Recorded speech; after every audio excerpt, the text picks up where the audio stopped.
Equilibrium is now considered a cult classic, and in terms of popularity, it is not far behind The Matrix. But at the moment of its release, the film completely flopped at the box office, even with its very modest budget. That is often the fate of great projects that only become cult hits later, although they usually fail for very different reasons.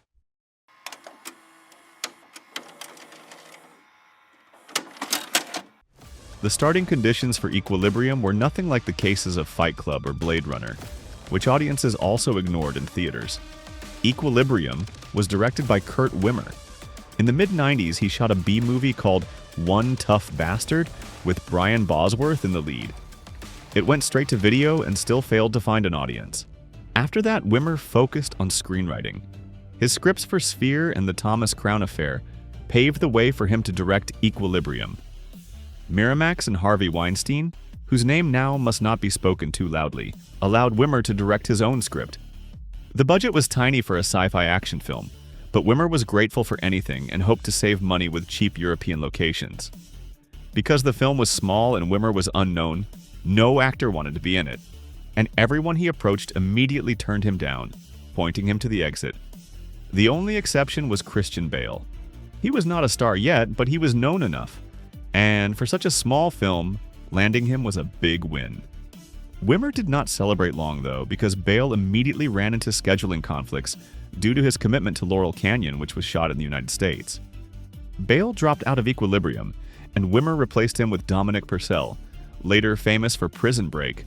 And here Wimmer got very lucky, even if Purcell probably did not. While Wimmer was scouting cheap locations in Europe, Bale finished Laurel Canyon, and his next film, Reign of Fire, was set to shoot in Ireland and the United Kingdom, not far from Germany and Italy, where Wimmer had found locations for Equilibrium. That meant Bale could commute between the two productions. Purcell was quickly pushed aside, although he still appears briefly at the start of the film. Around that same time, the production also landed Sean Bean. Bean had refused the role for a full year, but once it became clear that Bale was officially on board, Bean agreed. He joined the shoot when Equilibrium was already filming. According to rumors, Daniel Radcliffe auditioned for the role of Bale's son, but Wimmer found him too boyish and politely asked him to close the door on the way out.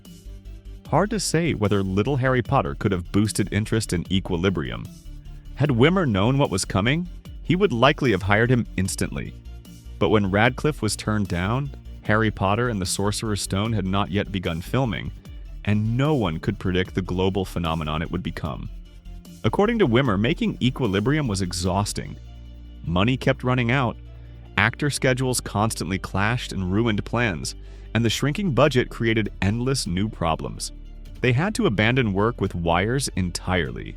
The film originally aimed to borrow some tricks from The Matrix.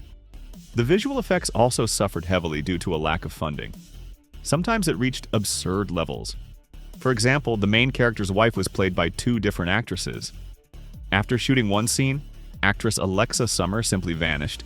She had been working for almost no pay and walked off the set.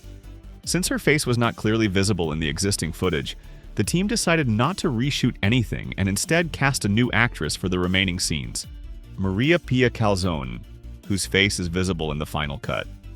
When filming wrapped, something strange happened. Miramax held test screenings and they went terribly. Audiences hated the film. As a result, Miramax chose not to bet on it theatrically and instead sold distribution rights to dozens of regional distributors. This is common among small studios that lack international branches.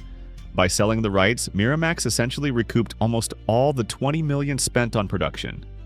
Then the studio released the film in the United States without spending a cent on marketing. The rollout was tiny, only 301 screens. Naturally, the box office was awful. Seeing no audience interest, Miramax pulled the film after a single week to avoid further losses. Equilibrium made $1 million in that week and another $4 million worldwide. True popularity came only after the home video release, where the film quickly became a hit, earning Miramax over $40 million. For Christian Bale, the failure ultimately helped, but Kurt Wimmer could not capitalize on the cult success that arrived too late. He spent a long time choosing his next project and eventually picked Ultraviolet, a $30 million film that critics destroyed, just like they once destroyed Equilibrium. And this time, audiences agreed with them. According to Wimmer, the studio ruined the film by removing him from the editing room and turning his emotional 2-hour cut into a dumb action movie running 80 minutes. After that failure, Wimmer never directed again and focused entirely on writing. He later wrote the scripts for Street Kings, Law Abiding Citizen, and Salt.